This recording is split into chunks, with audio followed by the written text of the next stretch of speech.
Kasalukuyan nagsasagawa ng press briefing ang Korte Suprema. Inaasahang maglalabas ito ng desisyon sa petisyong inihain ng PBOAP o Provincial Bus Operators Association of the Philippines noong nakarang Miyerkules, July 4, para ipatigil ang pagpapatupad sa fixed salary para sa mga bus drivers. Panoorin po natin ito. Insofar as representation from Congress is concerned, the Court granted the Office of the Solicitor General's motion for extension of time until Friday, July 13, to file its comment.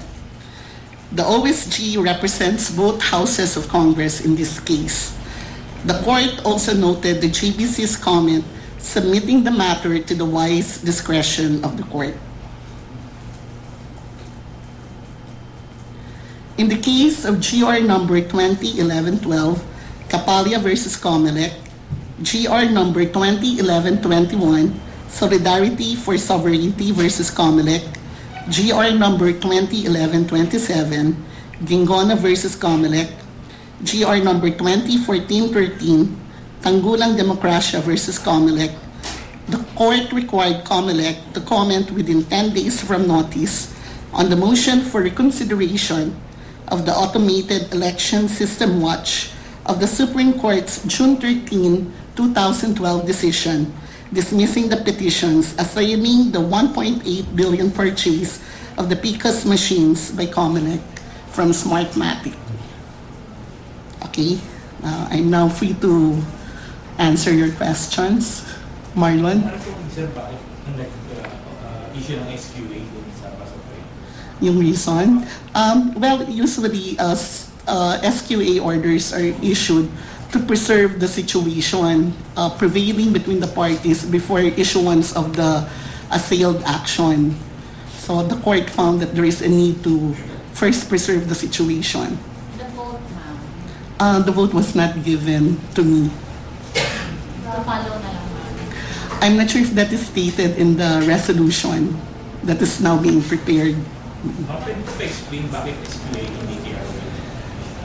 Actually, the SQA in effect will function like a TRO because it effectively enjoins the implementation of the Dole Department order. Edu? So, the effect of this SQA, what will be the effect? Meaning, babalik po din sa daily na bayan sa The arrangement under the CBAs between the drivers and the operators. What about the previous days po since start implement ng mga bus companies in new scheme? Yung mga past days, we had like 10 days. Yes. Well, I believe that the situation prevailing before the issuance of the assailed Dole Department order is the one order to be preserved. Fritzy, yes. Bago po ma-issue yung Dole order, yun yung situation na iyaan. Yes, correct.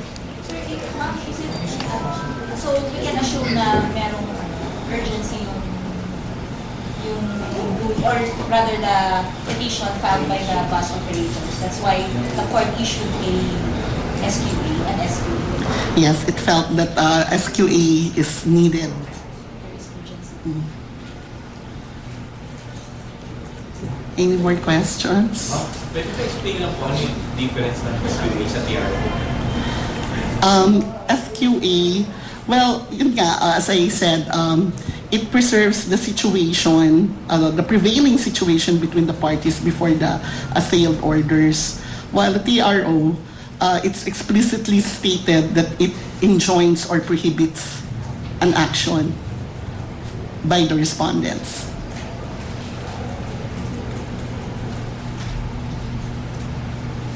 Okay, if there are, yes, Gigi. May isang bus nila. So, may question nila clarify. Di ba yung supposed to be sa setup nila na under the Dole order, sa 15 pa sila susweldo.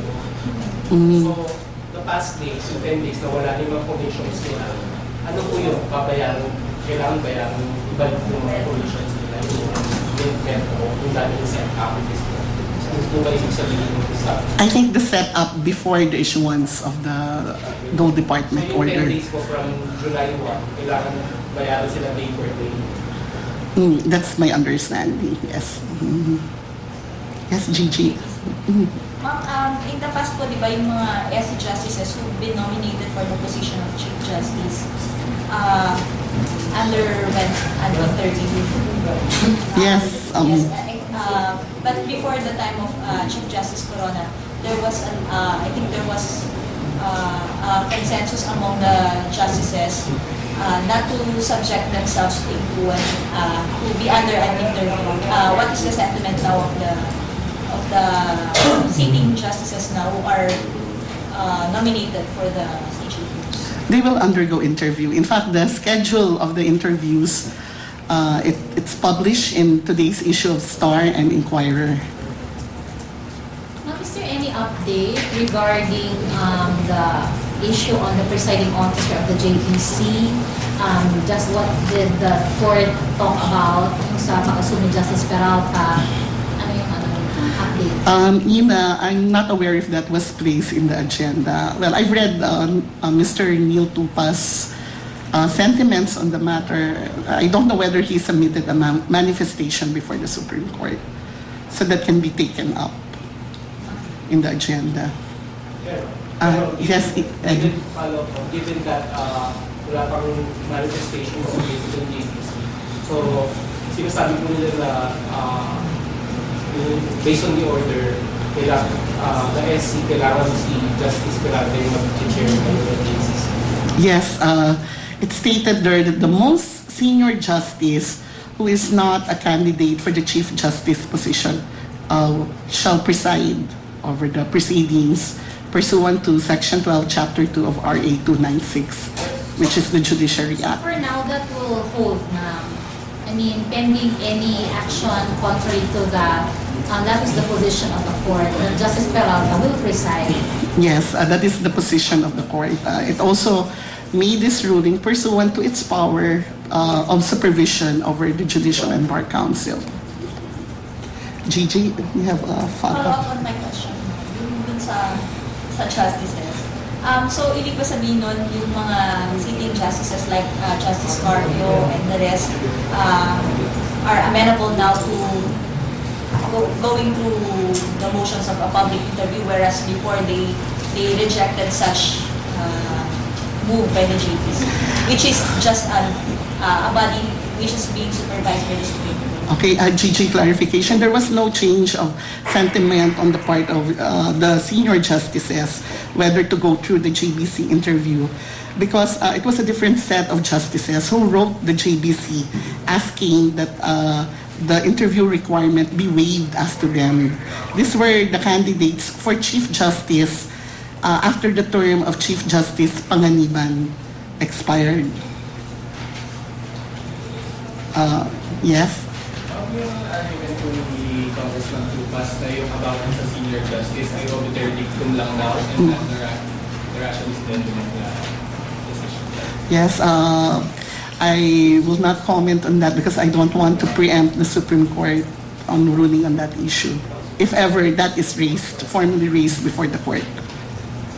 Yes, Sandra. Possible opposition being submitted already in the Secretary? Well, so far, I haven't yet received a word from the JBC. But, you know, under JBC rules, if ever a comment or a position is filed, the rules stipulate that this may be read to the candidate during the public interview so that he can comment on it. But as to whether such oppositions have been filed, I don't have any information yet as to that.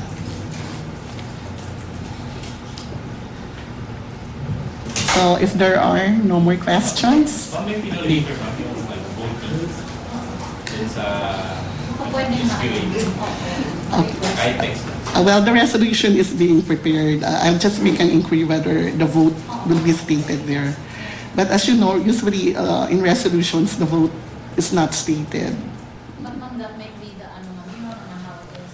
Ang inyo pong napanood ay ang press briefing ni Attorney Glores Tiguera, ang tagapagsalita ng Supreme Court. Una nga pong tinalakay ang paglabas ng status quo ante ng Korte Suprema kaugnay sa pagpatupad ng fixed salary para sa mga bus drivers at konduktor. Ang reklamo pong yan ay inihain ng PBOAP o Provincial Bus Operators Association of the Philippines nito pang Miyerkules, July 4. Dahil po sa status quo ante order ay pansamantalang babalik sa commission basis o porsyentuhan ang sweldo ng mga bus driver at mga konduktor habang dinidinig po ang petisyon ng PBOAP. Sinimulan po ng DOLE ang pagpapatupad ng fixed wage na yan nito pang July 1 at dahil nga sa status quo ante-order ay babalik muna po pansamantala sa commission basis ang swelduhan nitong mga bus driver at konduktor. Hiniling po ng mga bus operator na ideklarang unconstitutional ng Supreme Court ang pagpapatupad ng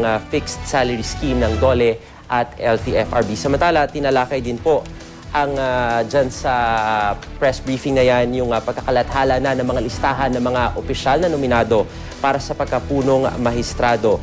Nakahanda na rin daw po ang mga Associate Justice para sa gagawing public interview.